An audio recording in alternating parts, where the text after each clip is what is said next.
Hello, ladies and gentlemen. Thank you for joining us. It is 12:30. It is, what is today? Thursday, June 1st. I am Ron Callis. I'm excited to be with you guys again today. And I'm excited to have my guest, David Weinstein, VP of Residential Sales at Lutron Electronics. And for those of you that aren't familiar with my background, I actually got started in this industry 18 years ago when Lutron hired me out of college. And it feels like a long, long time ago. But I really credit my success professionally and in the integration industry with Lutron giving me that great head start. So we are here for another episode of Automation Unplugged. This is episode number 5, and we're gonna jump right to it. So let me bring up David so everyone can see him. David, how are you, sir? Good afternoon, Ron. I'm great. Happy June 1st. Great to be here with you. Excellent. Now, David, as you know, we're streaming live to our One Firefly Facebook page. So let me just do a quick tech check and make sure that stream appears coming in okay. Bear with me here as I just update our page. Let's make sure this, yep, there we are. We are live. Now, folks that are out there watching, we want to make sure that it's not just me asking David questions, but if you guys have any questions for David about Lutron, about his role on the managing residential sales for Lutron Electronics, as well as his role on the CEDIA board of directors or anything else, please chat. David, Sean Sturmer already says hello. How are you, sir? Great, hello. So I'm going to do my best to live take any questions or comments that come in from the Facebook live stream. But let's go ahead and get started. David, do you mind telling our audience a little bit about yourself? Specifically, what's your current role with Lutron and what does that mean? And then I'd also like to understand, kind of your background, if you don't mind. Sure. Well, I am a vice president of residential sales at Lutron. I've been at Lutron now approaching 19 years, and my responsibility is somewhat diversified, but one of my primary responsibilities is really ownership of the CEDIA or the residential systems-oriented channels for Lutron. I also have responsibility for a smaller but strategic channel called our lighting showroom channel, and another niche channel which we call retail integrators, which are really distribution-oriented houses like Magnolia and B&O that drive some of our custom solutions through parts of their businesses. And then some of my other focuses are development of our builder business from luxury down to the emerging mid-market with some of our newer products. And I often get involved in some of our longer-term new business opportunities. Like many, many years ago, that was actually starting out in the shade side of our business. David, yes. How did you get started in this business? I mean, you've had a lot of varied roles at Lutron, and I'm reading your resume and everything that you've done. It's an amazing set of accomplishments. But how did you end up landing here in this space? Well, I'm called a gray hair now with some of my colleagues, which is not a bad thing at Lutron because we definitely don't age discriminate. But, back in the 70s, I went to Northeastern University and I co-opted with a rep firm that I eventually became a part owner of, and actually we sold it, called Houston Associates in New England. It was the rep for Lutron, as a matter of fact. So my background really has been in the lighting and electrical construction side of the business, literally from 1976 through 1999 at Houston. Everything from working in their warehouse to setting up their computer system in the early days to when I graduated, I went down to Connecticut and I got involved in managing a territory for that agency. I always had a strong place in my heart for Lutron and lighting control, however, because I learned early that it opened a lot of doors. It was a consultative sell. It was innovation-based. So all that time learning about engineers and architects and lighting designers and corporate clients. And then, of course, I saw the early days of us selling home systems into high-end residences, which in the very early days were not things like HomeWorks. We had products like Orion, which was our first digital microprocessor-based system. But in any event, 23 years of experience as a rep. We sold our business in '99. That agency is now the longest-standing agency for Lutron, still very, very successful. And I got the opportunity to come to Lutron in 1999. So lots of years focused on the industry, and certainly a lot of years with a Lutron-centric focus as well. Now, in addition to your role as a VP of Residential Sales with Lutron, you are also on the CEDIA Board of Directors. Now, is that a recent assignment or a recent position, or is that something you've been doing for a while? No, that was I was asked to join the board in January or shortly before January, and very excited to be on the CEDIA board. And, one of the things I'm learning is that we can all make a difference in terms of defining the future of CEDIA. So right off the bat, they got me involved in certain committees. I'm on the strategy committee, which is really developing a long-term vision for where we are and where we need to go in terms of bringing value. But what I can say, CEDIA is extremely committed to the membership. They're very committed to helping members define greater value in their own businesses to really help professionalize the industry and to really deliver this premier level of quality and service based on being a CEDIA member. And a lot of the investment is going to go toward education and business development. There were a lot of articles early on when I joined the board based on the announcement of CEDIA selling the trade show to Emerald. And I think, I don't think, while there may have been some initial concern of what's going on, I think what I learned is CEDIA spent so much of their resources disproportionately just managing the trade show. They felt that if they, offloaded that to a company that could do a better job that specializes in trade show management, we would obviously still provide guidance and direction. We would be able to focus on more of the day-to-day opportunities to bring greater value to the members, which obviously includes the show.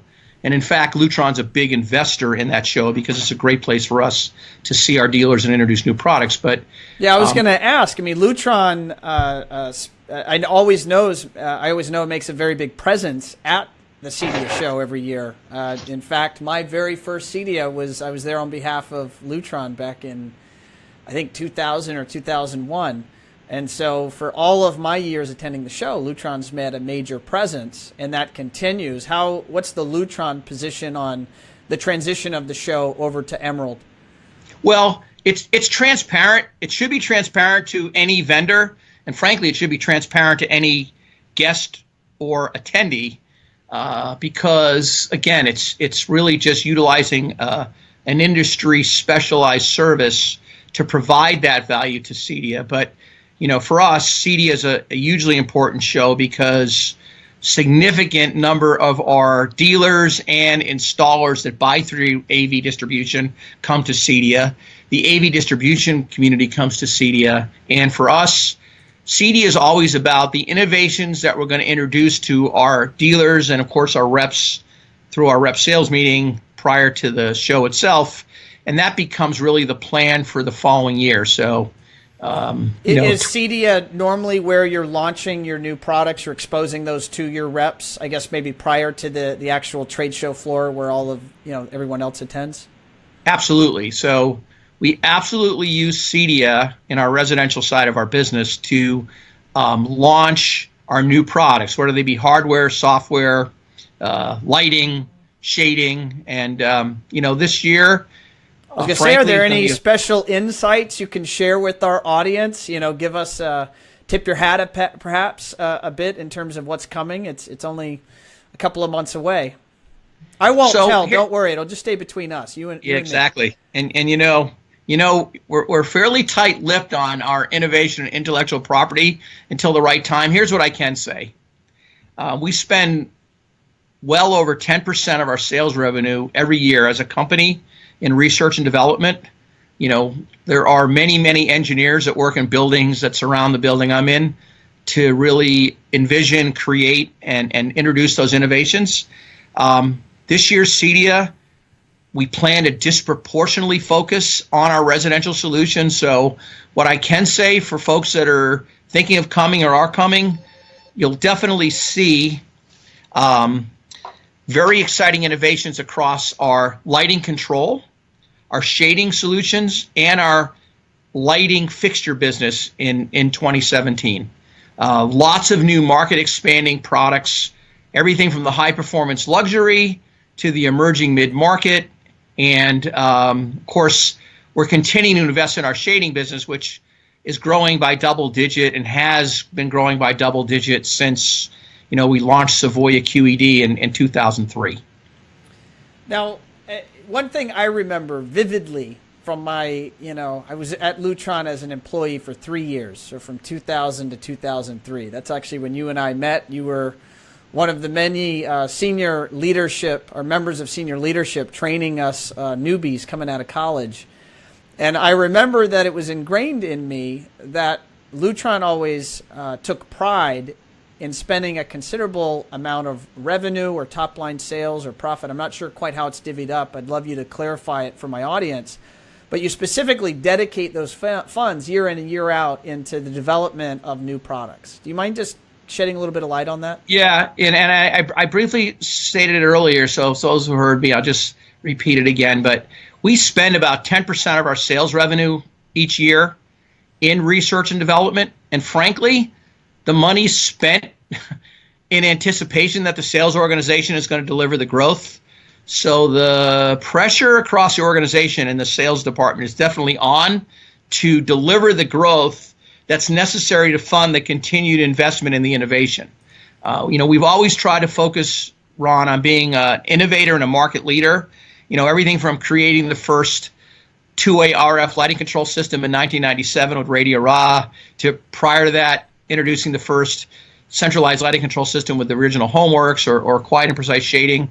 We're very much focused on lighting control, shading control, intelligent integration to temperature, and most importantly, which is also a large investment, I like to say we're like Switzerland in our industry. We have to make sure that we can work with integrators and installers, so no matter what other products they choose to integrate our products into, that we work with all the major front-end automation companies, all the voice recognition alternatives, all the thermostats, all that third-party stuff is very important to us because we think lighting control and now shading is really at the center of that home environment.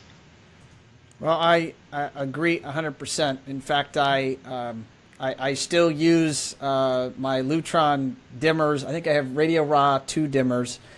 Radio Ra dimmers. I have the old school stuff. It's moved with me for the last 18 years or so into every new light switch in my home. So I once you live with it, I can't imagine living without it. Well, real quickly, I still too have Radio Ra Classic.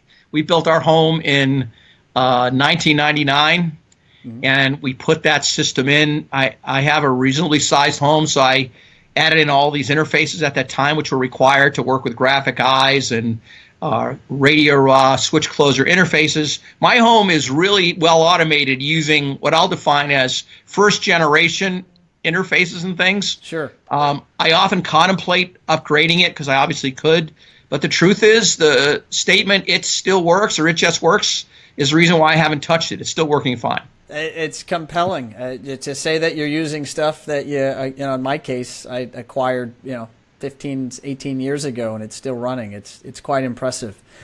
Now, I asked you about the secrets going on at CEDIA and what you might be revealing, and you kind of shed a little bit of light. You hinted around about that.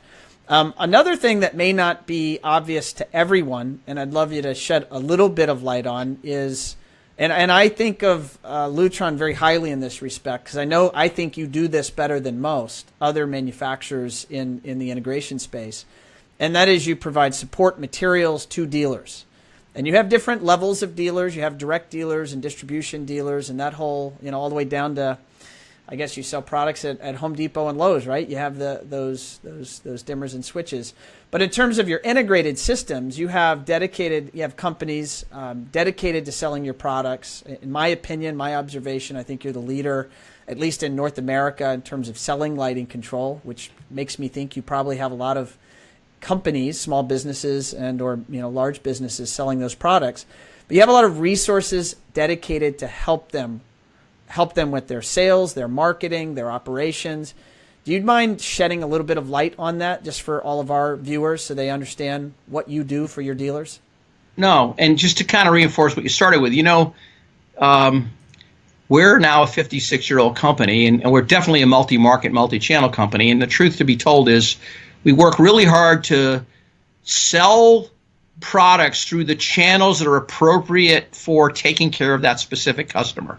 As an example, you can't buy Homeworks or Radio Raw 2 on the internet.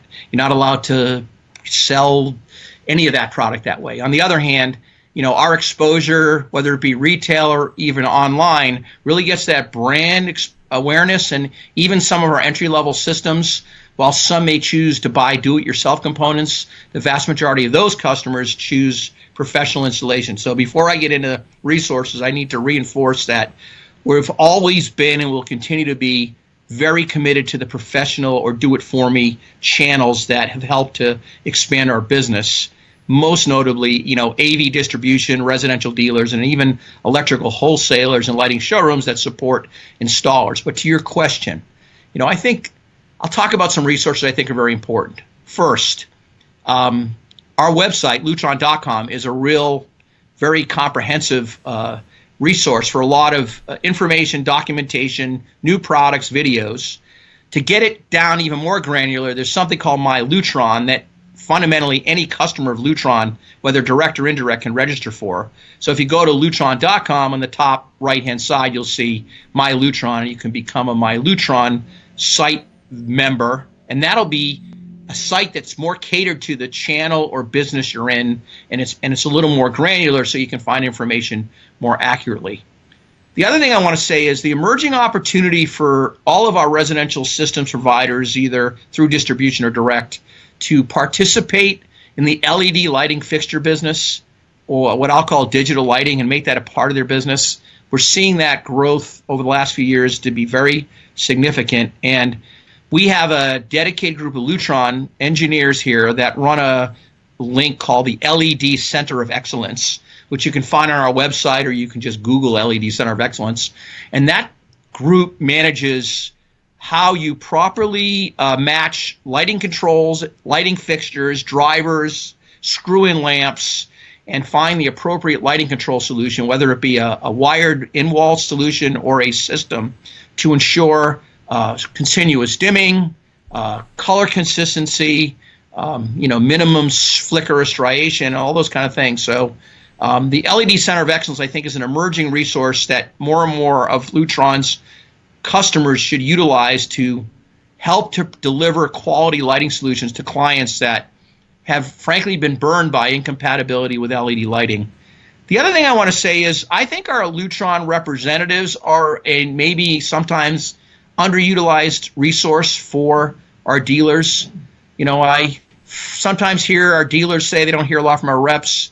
I would say that many of our reps do a really good job with most customers, and obviously could do a better job with all customers, just like Lutron employees. But I would challenge people out there listening to contact our local reps, either have the local salesperson or even the principal come in and talk about how you and that rep can help work together to expand the market through training, education, market development initiatives, internal customer service and support.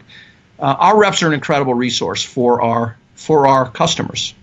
Now, David, are most markets covered by a rep, or how does that work? Because I know that Lutron also has dedicated, to my memory, market developers, people that call on the specification community. You also have dedicated Lutron persons in markets, and then Yes. you also have, I don't know if this is the right way to reference it, but third-party reps, independent companies that have that are contractually tied to Lutron to represent you in the market. Can you just clarify that landscape? So in general, Lutron, especially in North America, goes to market pretty much exclusively with really best-in-class independent representatives, and that includes our commercial business, our specification business, our lighting showroom business, and of course our residential systems business. I think I've always been fortunate being here, having the luxury knowing, to your point, in every market we have independent reps. The only exception in the residential systems market right now, Arizona is a factory direct market, and it's led by a lady named Catherine Burt-Maring. But in addition to those reps, there's territory leaders that serve strategic geographies. There's residential salespeople that work in many of our strategic markets, in addition to our representatives that are doing a lot of business development with specifiers, with builders, with architects, with designers. And then in certain strategic markets like New York and LA, as an example, we have a very large contingent of specification salespeople that work out of our corporate specification offices in those two markets. So I think we're one of the rare manufacturers in terms of a huge investment in independent rep organizations and a significant investment in Lutron sales resources in the market that work in addition and complementary to the local rep. Now, you also have showrooms nationwide as well. And can you describe those and who's allowed to use those spaces? Sure. Thanks, Ron. Yes. So in Plantation, Florida, New York, Plantation's Pennsylvania, 3 miles from my office. Yep. Coopersburg, Pennsylvania, Irvine, California, Toronto, Canada. We have beautiful residential experience centers where our dealers can take their clients in and they can get a great tour and understand the experience that we deliver in terms of what we like to call pleasance, which is a feeling that you can't describe, but it's hard to experience, in terms of an environment that's properly lit, that has nice contrasting scenes, that integrates shading and lighting control, and now voice recognition and music. And we learn that by properly positioning the value proposition of, precision control of electric light and daylight and all the integration that goes with it, the client, whether it be the builder, the specifier, or the homeowner, quickly understand why the category is important and why it's important to invest in it. Okay. Now, dude, what does a Lutron reseller or dealer need to do in order to be allowed to use that space? Do they call ahead and get, or do they show up, or what are the logistics around that? Sure. So they can show up because those spaces are staffed and they're open, 5 days a week, and we've even opened them on weekends if the client's need is to, or our dealer or specifier's need is to bring a client. Picking up the phone's a great idea if you want to set up an appointment and have our staff give a tour and have a meeting with a dealer and a prospective client or a specifier. So either way, I think if you have a strategic project in mind, calling the experience center, maybe sharing with them that you'd like to bring a client in, what the type of home opportunity is and what they'd like to accomplish, probably a good idea. Okay. I want to switch directions here a little bit, if you don't mind. I believe, David, in recent years, you have also been working or managing a builder program at Lutron. And now I may not have the mechanics of that exactly right. Do you mind describing what Lutron is doing in terms of innovating partnerships with builders around the country? Absolutely. So for many years, Ron, we've been focused on connecting with builders, building relationships with builders, active investment and participation in the International Builders Show. For many years, we were sponsored what was called the Builder 20 Club, which just got us to 20 groups of 20 builders across the country that were in the luxury side of the business and, very successful long-term getting our higher-end systems well-positioned in those markets.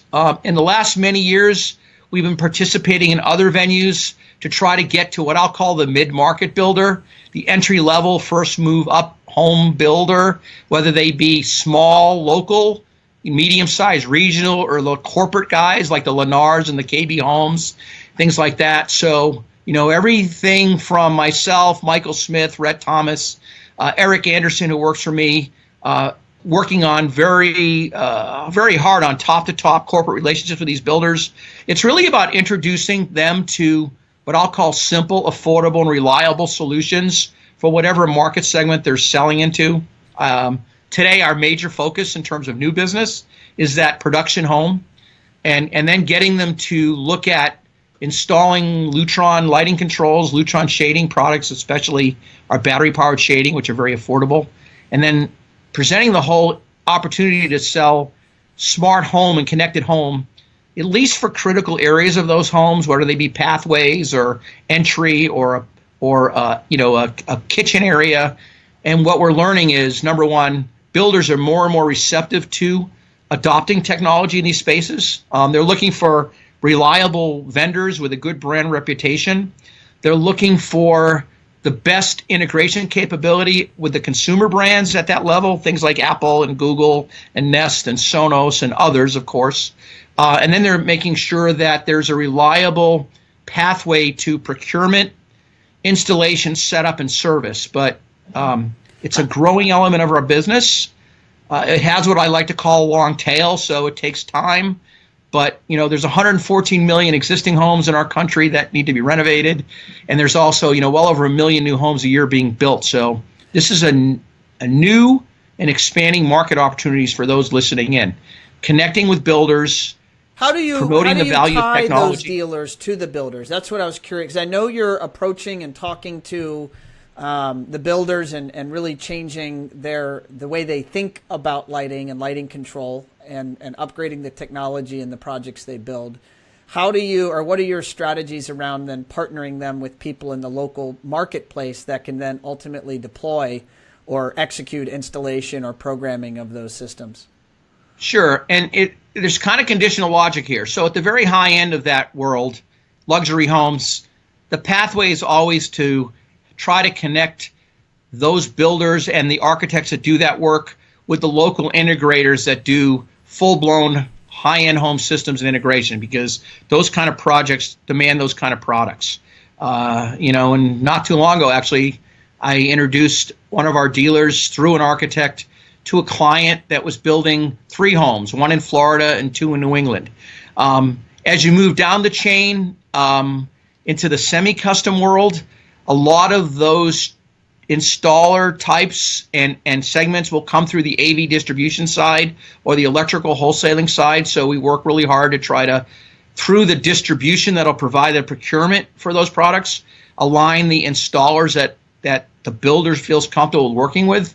When you get down to the Caseta level or our entry-level systems and our battery-powered shades, it usually involves a segment of the custom installation community that is less focused on complex integration and more of the simple low-voltage or electrical work, which typically would be your low-voltage installer or electrical contractor doing work in those homes. But in every case, as we develop the relationship, start to look at the local communities, which then may become regional and national, we work to define a procurement and installation model that builder will feel good about.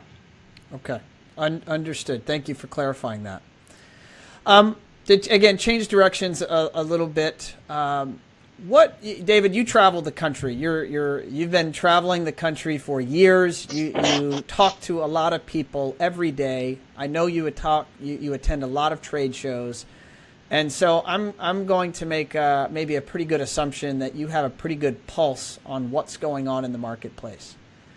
What is your perception around some of the opportunities that you think maybe are currently being undervalued or underutilized by AV integrators, electrical contractors, the installing base of lighting and shading technology systems? What are your thoughts? So the first thing I will say to everybody is I think we're in a period of disruptive technology. I think the evolution and infusion of LED lighting into the industry has really challenged the industry to respond and support traditional lighting control. I think the emergence of consumer-level plug-and-play audio-video devices has challenged a traditional integrator's need to innovate their value proposition and how do they, continue to grow their business in light of solutions that are much more simple to set up, that in fact, even many luxury clients are saying, you know what, that's what I want. I think the emergence of more and more players in categories that even Lutron is leading in and you know, we're best in class in, is also maybe being a disruptor. I think my observation, there's never been a better time. So let me tell you what I mean. If I look at our business, you know, our competition has never been another brand. In lighting, our competition is the on-off switch. It's been around for over 100 years. There's still a lot of them out there. So our opportunity is to replace this simple mechanical device with something smarter. In shading, you know, there are 25 windows in the average home, and I told you there's 114 million homes just in the U.S. Our competition is the manual shade. I think the advent of all the integration and smart and connected home, whether it be the entry-level house or the luxury home, is driving increased consumer adoption. And even if those products are simpler and easier to set up, the fact that there's so many of them, and consumers are going to need reliable, value-added service providers, those who can afford do it for me, those who understand the expertise required for networks and integration and things. So I think as awareness for the adoption of home control and automation technology grows, even though the products our dealers are selling today are different than 5 years ago, will be different 5 years from now, their services to make all those things get installed properly and work well together, I think that's incredibly under recognized right now. And the good news is that as the market grows, the need for professional services to take care of that homeowner's needs is going to grow. So the message is all things interconnected, all things internet, all things network, which is everything, the Internet of Things, is going to solidify the value of professional services to support the growing need for these products. What are your opinions around, let's say, the top 5 ways or schools of thought that a integrator or dealer that wants to sell lighting control or improve their success and their take rate of lighting, and I say lighting that's natural or artificial, okay, so that's dimmers or shading systems. What are your recommendations on the top 5 obstacles or challenges that they would receive and how to overcome them with their in their dialogue with their prospect? Sure. First thing is none of it's about price, because we have, you know, we and other companies have products and scalable solutions, you know, that start at very affordable price points and go up to the more expensive custom solutions based on aesthetics or functionality. To me, the critical elements are understand the emerging importance of these categories to your customer, make the right commitments to education and training. You know, it's a long-term game here. And also, you're going to have to identify folks within your organization that are focused on control of electric light, control of daylight. You know, that's the install side, that's the design side, and that's the service side. And then my message is pick the best-in-class brands that have a reputation for quality, that have a reputation for service, that have the resources to support you, not just today, but in the future. And, you know, look for those innovations.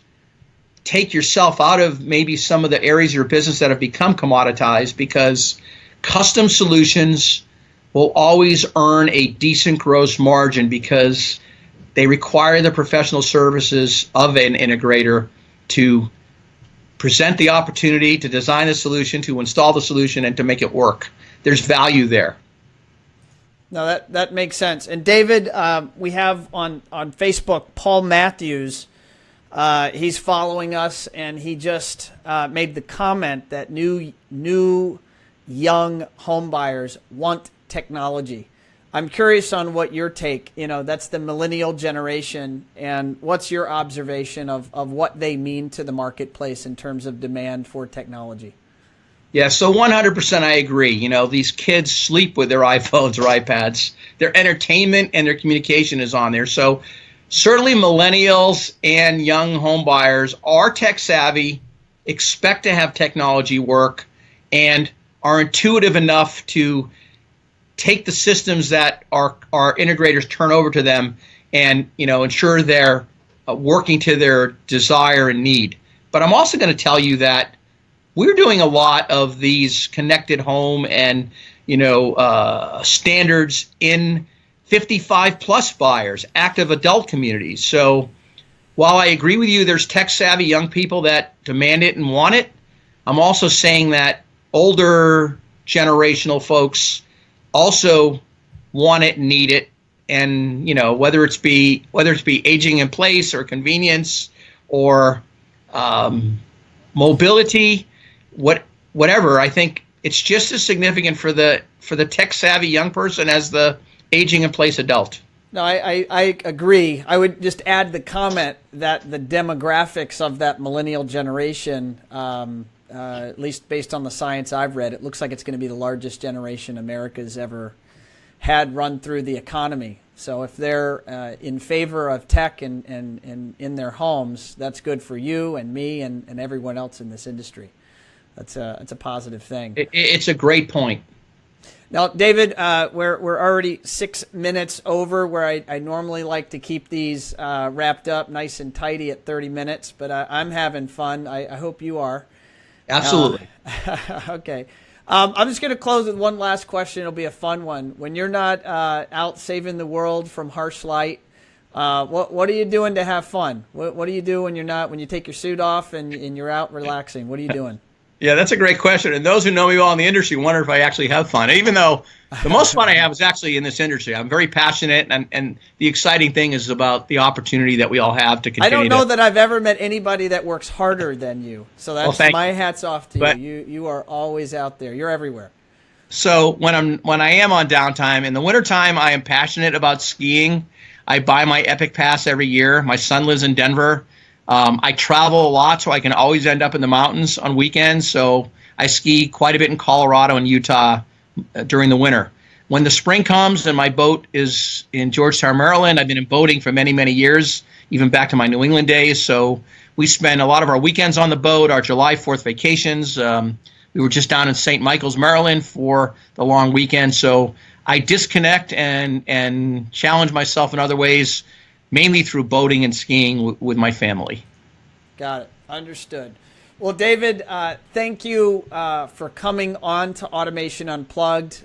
It was, I know, a scheduling and logistics challenge to find a moment where you were available in your office and not out, working with your customers around the world. So genuine appreciation from me and from the entire team here at One Firefly. Thanks for taking the time. No, and I really appreciate the opportunity, Ron, to support you and the industry. And certainly we're here. I'm here at any time. Weinstein at Lutron.com. If anybody wants to reach out, ask any questions, ask for support, we're here for everybody as well. Thank you so much. Awesome. So everyone, that's a wrap on episode number 5. Thank you for joining us. It was fun having you here. Thank you for those that were commenting and interacting with us on Facebook. And again, we're going to keep doing this every week. I've got all sorts of fun guests scheduled. We've actually got our whole summer already booked up. And if you're out there, if you're watching and you want to be on Automation Unplugged, just send us an email. You can send an email to me directly, ron@onefirefly.com. So on that note, folks, we're going to sign off. Make it a great rest of your week, and we'll see you on the flip side.